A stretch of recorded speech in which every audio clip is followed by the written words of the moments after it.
this is Carley, and I just wanted to do a positive video.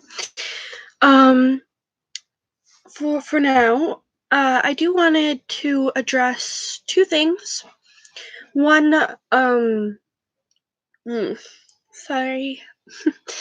One is that the fact that in the description down below, we have an old channel that used to belong to Zoe.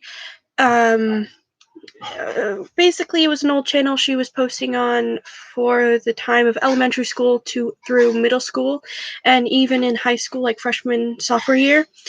So I just wanted to let you guys know that in the description there's that if you want to go check it out.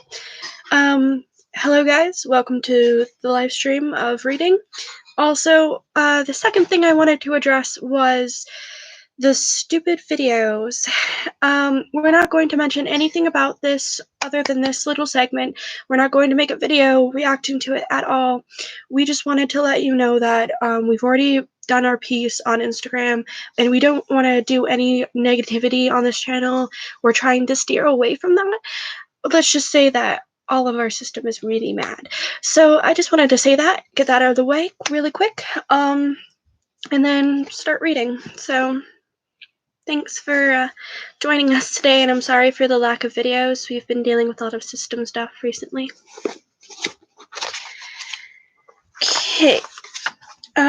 Chapter 15, The Forbidden Forest. Things couldn't have been worse. Filch took them down to Professor McGonagall's study on the first floor, where they sat and waited without saying a word to each other. Hermione was trembling. Excuses, alibis, and the wild cover-up stories chased each other around in Harry's brain, each more feeble than the last. He couldn't see how they were going to get out of the trouble this time. They were cornered. How could they have been so stupid as to forget the cloak? There was no reason on earth that Professor McGonagall would accept for their being out of bed and creeping around the school in the dead of night, let alone being up the tallest astronomy tower, which was out of bounds except for classes.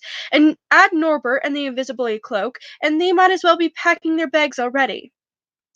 Had Harry thought that things could have been worse, he was wrong. When Professor McGonagall appeared, she was leading Neville. "Harry!" Neville burst out the moment he saw the other two. "I was trying to find you, to warn you. I heard Malfoy was saying he is going to catch you. He said you had to drag—" Harry shook his head violently to shut up Neville, but Professor McGonagall had seen. She looked more likely to breathe fire than Norbert as she towered over the three of them. "I would have never believed it of any of you. Mr. Filch says you were up in the astronomy tower. It's 1 o'clock in the morning. Explain yourselves."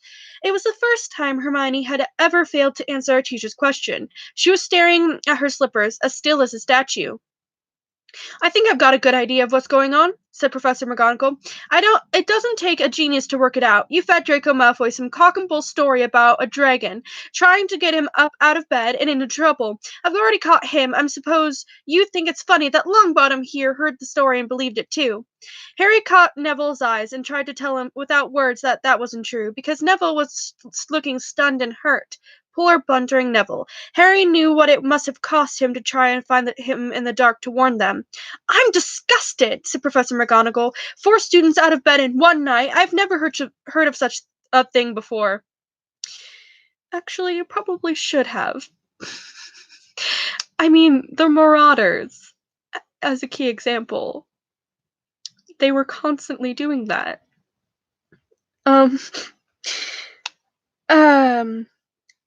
You, Miss Granger, I thought you had more sense. As for you, Mr. Potter, I thought Gryffindor might mean more than this. All 3 of you will receive detentions. Yes, you too, Mr. Longbottom. Nothing gives you the right to walk around the school at night, especially these days. It's very dangerous, and 50 points will be taken from Gryffindor." 50? Harry gasped. They would lose the lead that he'd won them in the last Quidditch match. 50 points each, said Professor McGonagall, breathing heavily through her long, pointed nose. "Professor, please! You can't! Don't tell me what I can and can't do, Potter. Now, you get back to bed, all of you. I've never been more ashamed of Gryffindor students." 150 points lost. That put Gryffindor in last place. In one night, they'd ruin any chance Gryffindor had for the House Cup. Harry felt as though the bottom had dropped out of his stomach. How could they ever make up for this? Harry didn't sleep at all. He could hear Neville sobbing in his pillow for what seemed like hours. Harry couldn't think of anything to say to comfort him. He knew Neville, like himself, was dreading the dawn. What would happen when the rest of the Gryffindors found out what they had done? At first, Gryffindors passing the giant hourglass that recorded the house points the next day thought there'd have been a mistake. How could they suddenly have 150 points fewer than yesterday?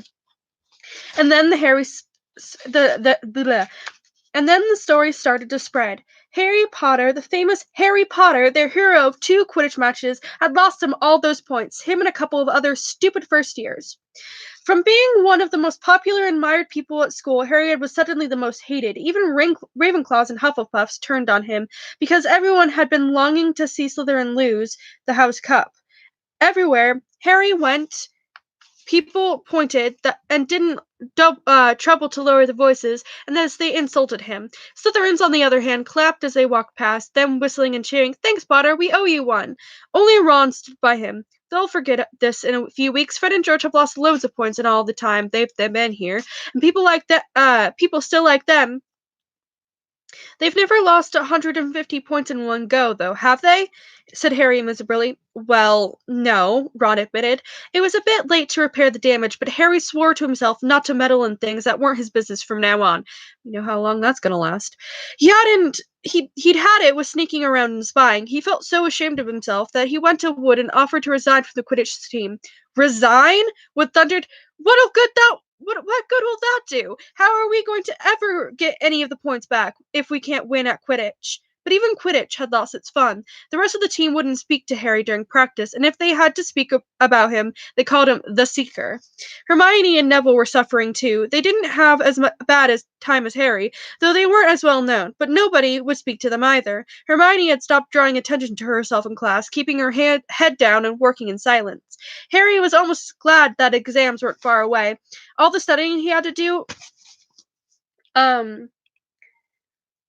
kept his mind off his misery. He, Ron, and Hermione kept to themselves, working late into the night, trying to remember the ingredients in complicated potions, learn charms and spells by heart, memorize the dates of magical discoveries, goblin rebellions. Then, about a week before the exams were due to start, Harry's new resolution not to interfere in anything that didn't concern him was put to an unexpected test.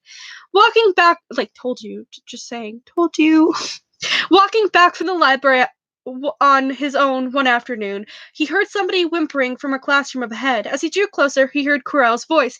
No, not again, please. It sounded as though someone was threatening him. Harry moved closer. Oh, all right, he heard Quirrell sob. Next second, Quirrell came hurrying out of the classroom, straightening his turban. He was pale and looked as though he was about to cry. He strode out of sight. Harry didn't think Quirrell had even noticed him. He waited until Quirrell's footsteps had disappeared, then peered into the classroom. It was empty, but a door stood ajar at the other end. Harry was halfway towards it before he remembered what he'd promised himself about not meddling.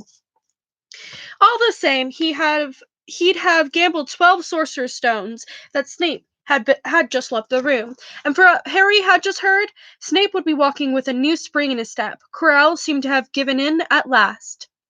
Harry went back to the library where Hermione was testing Ron in astronomy.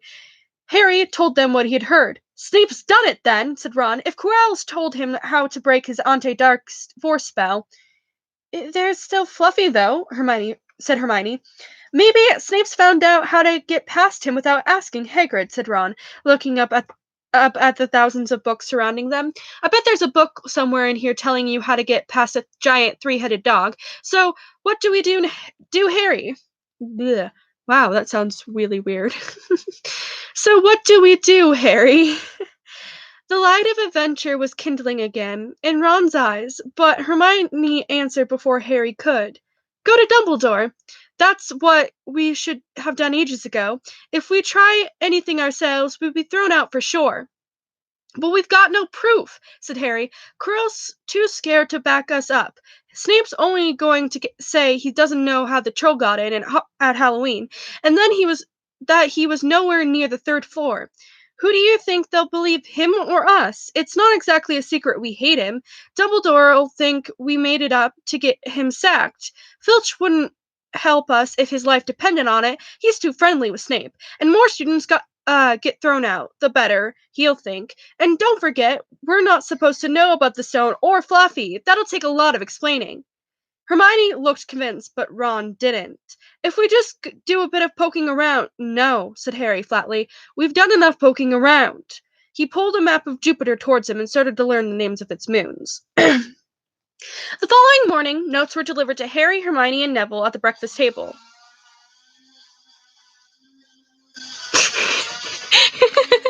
Yep, that was I was like, blink, blink. I read that really weirdly. I'm gonna just go back and read that again. Okay, the following morning, notes were delivered to Harry, Hermione, and Neville at the breakfast table. They were all the same. Your detention will take place at 11 o'clock tonight. Meet Mr. Filch in the entrance hall. Professor M. McGonagall. Harry had forgotten they still had detention to do in Fear? Is that, I think I'm saying that right. Harry had forgotten they still had detentions to do in the Fear over the points they'd lost. He half expected Hermione to complain that this was a whole night of studying lost, but she didn't say a word. Like Harry, she felt that they deserved what they got. At 11 o'clock that night, they said goodbye to Ron in the common room and went down the entrance hall with Neville. Filch was already there, and so was Malfoy. Harry had also forgotten that Malfoy had gotten detention too. Follow me, said Filch, lighting a lamp and leading them outside. I bet you'll think twice about breaking a school rule again, won't you, eh? He said, leering at them. Oh yes, hard work and pain are the best teachers if you ask me. It's just a pity they let the old punishments die out. Hang you by your wrists from the ceiling for a few days. I've got the chains still in my office. Keep 'em well oiled in case they're ever needed. Right, off we go, and don't think of running off. Not now, it'll be worse for you if you do. They marched off across the dark grounds. Neville kept sniffling. Harry wondered what their punishment was going to be. It must be something really horrible, or Filch wouldn't be sounding so delighted. The moon was bright, but the clouds scuttling across it kept throwing them into darkness. Ahead, Harry could see the lighted windows of Hagrid's hut. Then they heard a distant shout. Is that you, Filch? Hurry up. I want to get started. That sounded a little Scottish. I don't know why that sounded a little Scottish, but it sounded a little Scottish. Harry's heart rose. If they were going to be working with Hagrid, it wouldn't be so bad. His relief must have showed on his face because Filch said, I suppose you think you'll be enjoying yourself with that oaf. Well, think again, boy. It is into the forest you're going, and I'm much mistaken if you'll all come out in one piece. Probably. At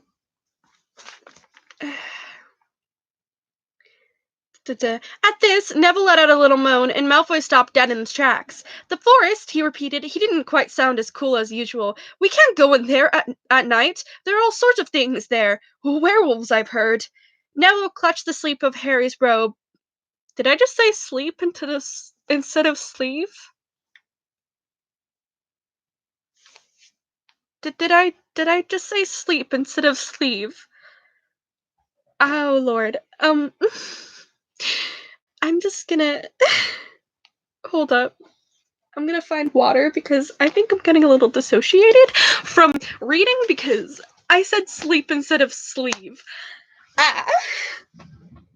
Okay.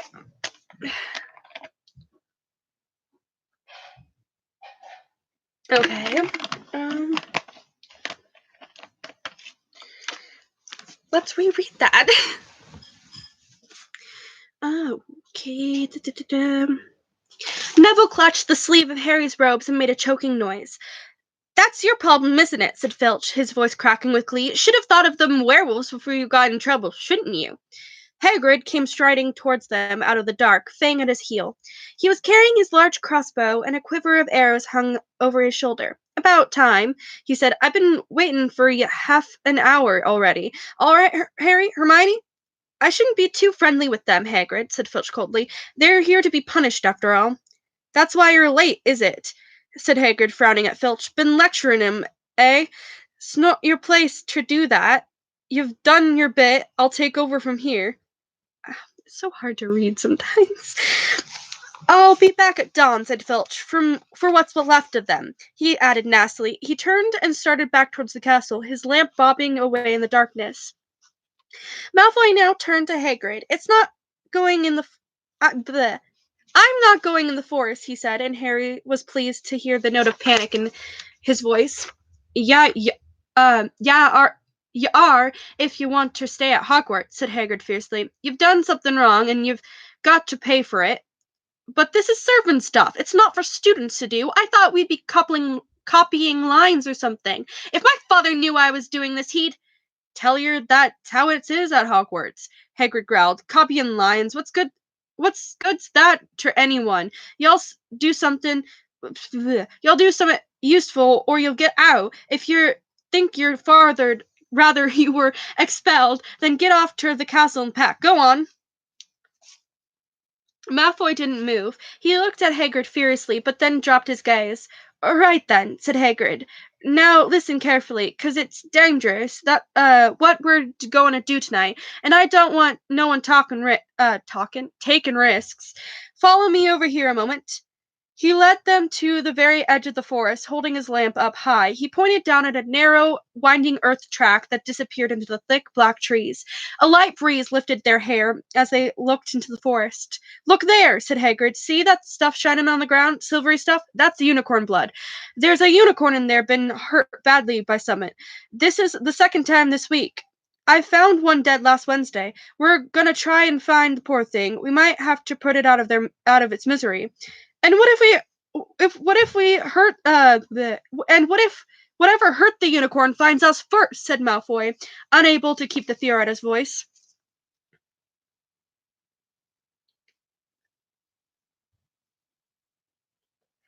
But I mean, at Hogwarts, you usually have.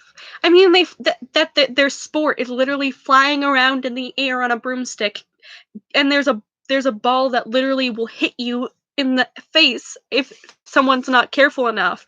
So, like, the tension is like dangerous.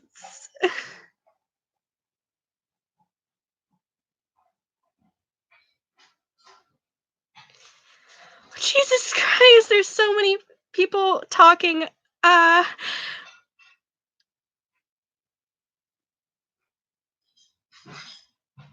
Okay.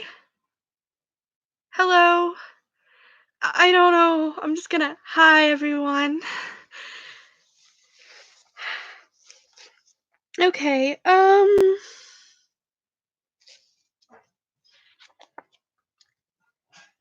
Okay, where were we? Yeah. I'm just not so used to people. I'm not a people person, not a social alter. I'm just here because I like reading. Yeah. Okay, you can tell I'm a little anxiety right now.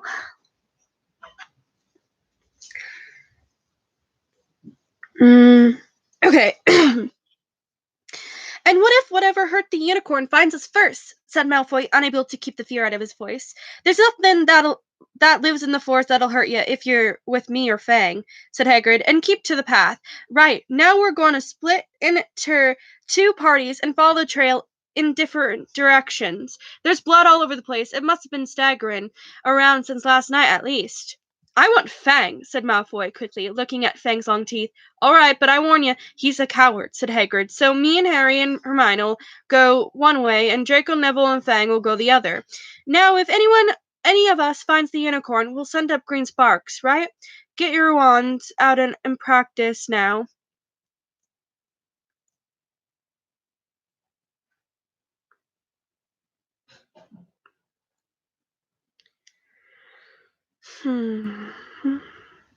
Sorry, someone was talking.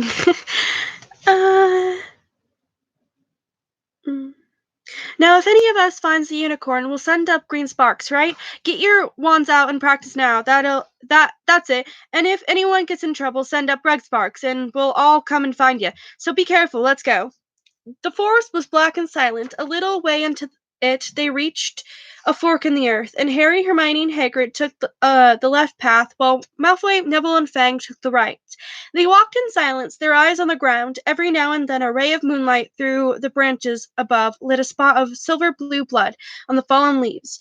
Harry saw that Hagrid looked very worried. Could a werewolf be killing the unicorns? Harry asked. Not fast enough, said Hagrid. It's not easy to catch a unicorn. They're powerful magical creatures. I never knew one to be hurt before. They walked past a mossy tree stump. Harry could hear running water. There must have been a stream somewhere close by. There were still spots of unicorn blood, and here and there along the winding path. You all right, Hermione? Hagrid whispered. Don't worry. It could have gotten far. If it's this badly hurt, and then we'll be able to get behind that tree.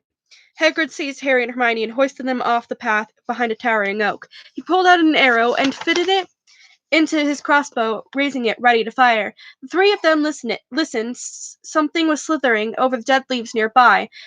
It sounded like a cloak trailing along the ground. Hagrid was squinting up from the dark path, but after a few seconds the sound faded away. I knew it, he murmured. There's something in here that shouldn't be. A werewolf? Harry suggested. There was no werewolf, and it wasn't no unicorn either, said Harry grimly. Right, follow me. Be careful now. They walked more slowly, ears strained for the faintest sound. Suddenly, in a clearing ahead, something definitely moved. Who's there? said Hagrid. Show yourself. I'm armed. And into the clearing came, was it a man or a horse? To the waist, a man with a red hair and a beard, but below there was a horse's gleaming chestnut body with a long reddish chair. Chair? Chair. I mean tail. How does tail turn into chair? Okay. With a long reddish tail. Harry and Hermione's jaw dropped. Oh, it's you, Ronan, said Hagrid in relief. How are you? And he walked forward and shook the centaur's hand. Good evening to you, Hagrid, said Ronan. He had a deep, sorrowful voice. Were you going to shoot me? Can't be too careful, Ronan, said Hagrid, patting his crossbow. There's something bad loose in the forest. This is Harry Potter and Hermione Granger, by the way, students up at the school, and this is Ronan, said Hermione timidly. A bit? Well, that's something. Ronan sighed. He flung back his head and stared at the sky. Mars is bright tonight. Yeah, said Hagrid, glancing up too. Listen, I'm glad you've run into her, yeah, Ronan, 'cause there's a unicorn been hurt. You see anything? Ronan didn't answer immediately. He stared unblinkingly upwards, then sighed again. Always the innocent are the first victim, he said. So it has been for ages past, so it is now. Yeah, said Hagrid. But have you been seeing anything, Ronan? Anything unusual? Mars is bright tonight, Ronan repeated, while Hagrid watched him impatiently. Unusually bright. Yeah, but I was meaning anything unusual, a bit nearer home, said Hagrid. So you noticed anything strange? Yet again, Ronan took a while to answer. At last he said, The forest hides many secrets. A movement in the trees behind Ronan made Hagrid raise his crossbow again, but it was only another second centaur, black-haired and bodied, and wilder looking than Ronan. Hello, Bane, said Hagrid. All right? Good evening, Hagrid. I hope you are well. Well enough. Look, I've just been asking Ronan. You see anything odd out in here lately? There's been a unicorn injured. Would you know anything about it? Bane walked over to stand next to Ronan. He looked.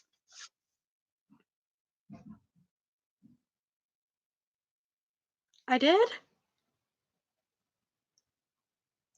Kale instead of tail. Oh, yeah. It's a tail. There you go. Yes, I can read the messages. Hi. I can read them. Ah, sorry. There was something on the keyboard. There was like a piece of paper for some reason.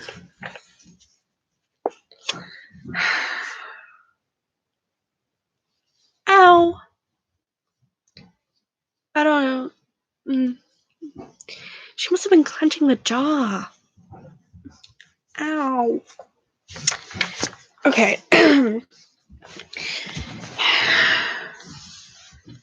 Nice to meet you, Kokichi. I believe that's how you pronounce that. I'm not really good at Japanese names. I'm sorry. I believe that's Japanese. Am I right? I don't know. Okay,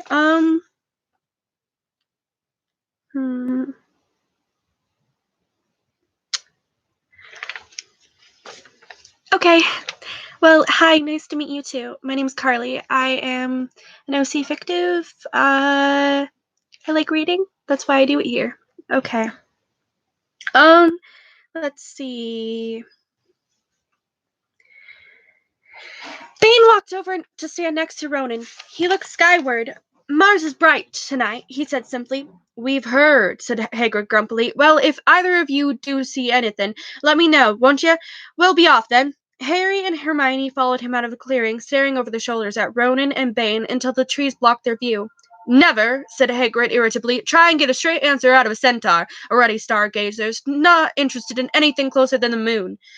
Are there many of them in here? Asked Hermione. Oh, a fair few. Keep themselves to themselves mostly, but they're good enough about turning up if ever I want a word. They're deep mind centaurs. They know things. Just don't let on much. Do you think that was a centaur we heard earlier? Said Hagrid. Said Harry. Did that sound like hoofs to you? Nah. If you ask me, that was what's been killing the unicorns. Never heard anything like it before. They walked on through the dense dark trees. Harry kept looking nervously over his shoulder. He had a nasty feeling they were being watched. He was very glad that they had Hagrid and his crossbow with him. They had just passed a bend in the path when Hermione grabbed Hagrid's arms. Hagrid, look, red sparks! The others are in trouble. You two wait here, Hagrid shouted. Stay on the path. I'll come back for you. They heard him crushing away through the undergrowth and stood looking at each other, very scared, until they couldn't hear anything but the rustling of leaves around them. You don't think they've been hurt, do you? Whispered Hermione. I don't care if Malfoy has, but if something's got Neville, it's our fault he's here in the first place.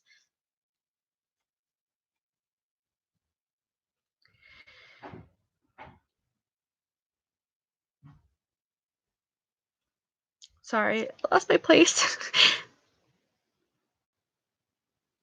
The minutes dragged by. Their ears seemed sharper than usual. Harry seemed to be picking up every sigh of the wind, every cracking twig. What's going on? Where were the others? At last, a great crunching noise announced Hagrid's return. Malfoy, Neville, and Fang were with him. Hagrid was fuming. Malfoy, it seemed, had sneaked up behind Neville and grabbed him as a joke. Neville had panicked and set up the sparks.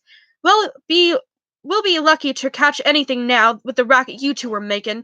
Right, we're changing groups. Neville, you stay with me and Hermione. Harry, you go with Fang and this idiot. I'm sorry, Hagrid added in a whisper to Harry, but he'll have a harder time frightening you, and we've gotta get this done.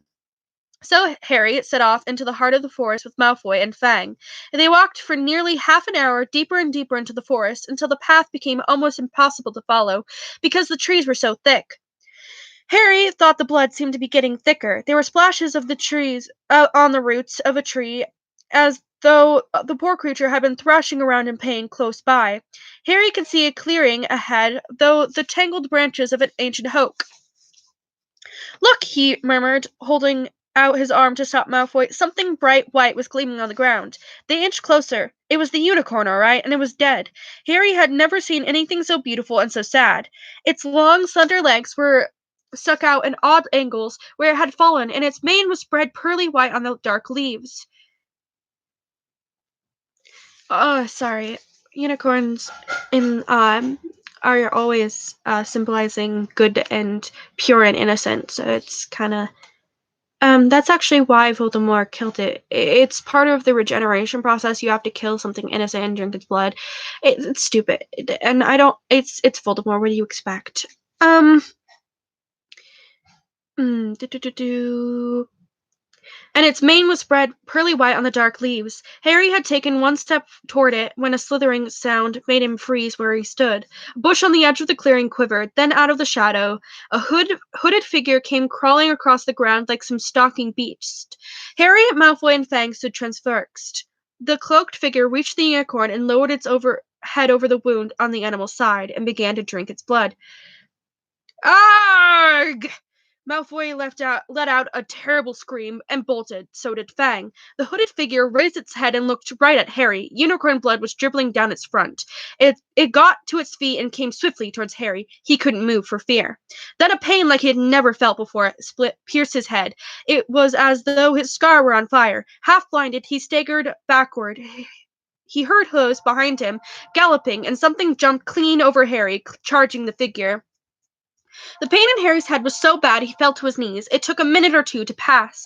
When he looked up, the figure had gone. A centaur was standing over him. Not Ronan or Bane. This one looked younger. He had white blonde hair and a palomino body. "Are you all right?" said the centaur, pulling Harry to his feet. "Yes, thank you. What was that?" The centaur didn't answer.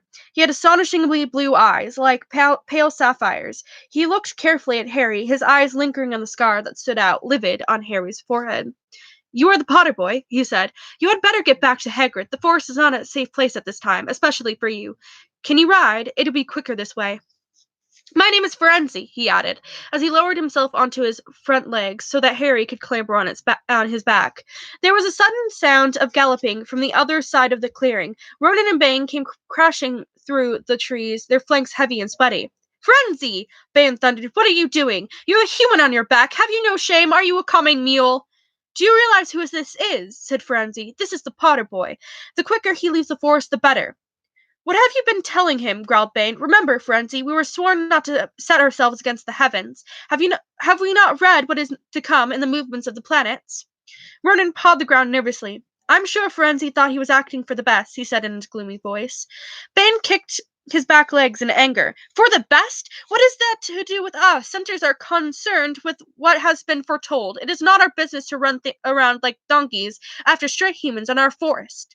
Francie suddenly reared on his hind legs in anger so that Harry had to grab onto his shoulders to stay on. "Did you not see that unicorn?" Francie bellowed at Bane. "Do you not realize why it was killed? Or have the planets not let you in on that secret? I set myself against what is lurking in this forest, Bane. Yes, with the humans alongside me if I must." In frenzy, whisked around with Harry clinging on as best as he could, they plunged off into the trees, leaving Ronan and Bane behind them. Harry didn't have a clue what was going on. "Why is Bane so angry?" he asked. "What was that thing you saved me from, anyway?" Frenzy, slow to a walk, warned Harry to keep his head bowed in case of low-hanging branches, but did not answer Harry's questions. They made their way through the trees in silence for so long that Harry thought Frenzy didn't want to talk to him anymore. They were passing through the particular dense patch of trees, however, when Frenzy suddenly stopped. "Harry Potter, do you know what unicorn blood is used for?" "No," said Harry, startled by the odd question. "We only use the horn and tail in potions."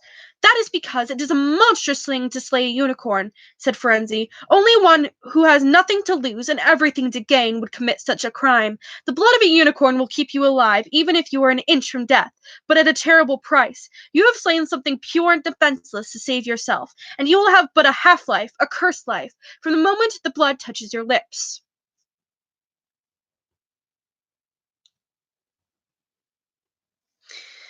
Harry stared at the back of Frenzy's head, which was dappled silver in moonlight. But who'd be that desperate, he wondered out loud. If you're going to be cursed forever, death's better, isn't it? "It is," Frenzy agreed, "unless all you need is to stay alive long enough to drink something else. Something that will bring you back to full strength and power. Something that will mean you can never die. Mr. Potter, you do know what is hidden at the school at this very moment. The Sorcerer's Stone, of course, the elixir of life, but I don't understand who. Can you think of nobody who has waited many years to return to power, who has clung to life, awaiting their chance?" It was though an iron fist had clenched suddenly around Harry's heart. Over the rustling of trees, he seemed to hear once more that Hagrid had told him on the night they had met. "Someone say he died. Codswallop, in my opinion. Don't know if he had enough human left to die." "Do you mean?" Harry croaked. "That was Harry, are you all right?" Hermione was running towards them down the path, Hagrid puffing along behind her. "I'm fine," said Harry, hardly knowing what he was saying. "The unicorn's dead, Hagrid. It's in that clearing back there." "This is where I leave you," Ferenzi murmured as Hagrid hurried off to examine the unicorn. "You are safe now." Wow, I keep calling him Hagrid now. Harry slid off his back. This is where I leave you. Harry slid off his back. Good luck, Harry Potter, said Frenzy. The planets have been read wrongly before, even by centaurs. I hope this is one of these times. He turned and cantered back into the deep forest, leaving Harry behind, shivering. Ron had fallen asleep in the dark common room, waiting for them to return. He shouted something about Quidditch fouls when Harry roughly shook him awake. In a matter of seconds, though, he was wide-eyed as Harry began to tell him and Hermione what had happened in the forest. Harry couldn't sit down. He paced up and down in front of the fire. He was still shaking. Snape wants the stone for Voldemort, and Voldemort's waiting in the forest. And all this time, we thought Snape just wanted to get rich. Stop saying that name, said Ron in a terrified whisper, as if he had thought Voldemort could hear them.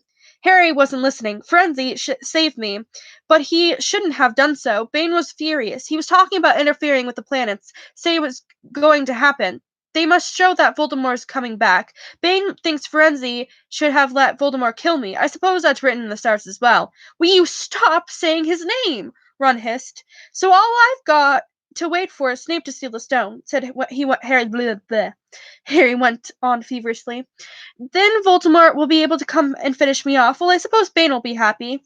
Hermione looked very frightened. But...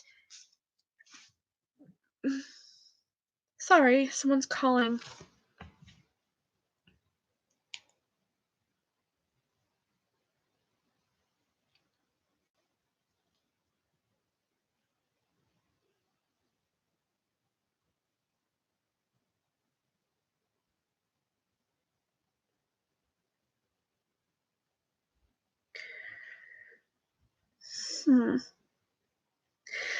Okay, well, you are a spam number.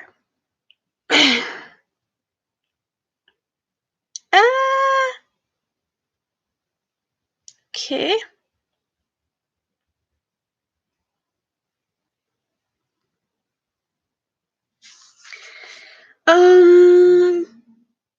Sorry. Where were we? Hermione looked very frightened, but she had a word of comfort. Harry, everyone says Dumbledore's the only one you know who was ever afraid of. With Dumbledore around, you know who wouldn't touch you. Anyway, who says the centaurs are right? It sounds like fortune-telling to me, and Professor McGonagall says that's a very imprecise branch of magic. The sky had turned light before they stopped talking. They went to bed exhausted, their throats sore, but the night's surprises weren't over. When Harry pulled back the sheets, he found his invisibility cloak folded neatly underneath them. There was a note pinned to it. Just in case. Chapter 16. Through the Trapdoor. I'm gonna have to do a brief intermission.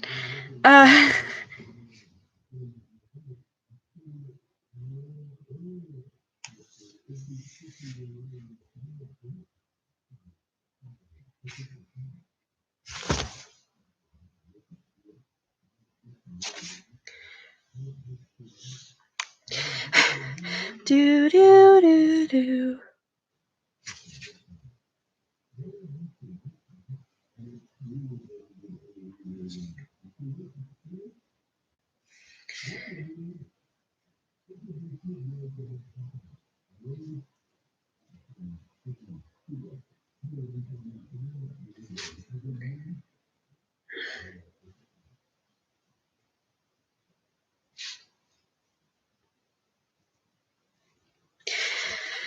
Okay, I know I promised to finish, but I would like to let you know that you guys are kind of negatively triggering me. So that's a thing. I hope you guys have a nice day. Thanks for joining the stream. I just didn't want to tell you, but I feel awkward. I'm not a people person.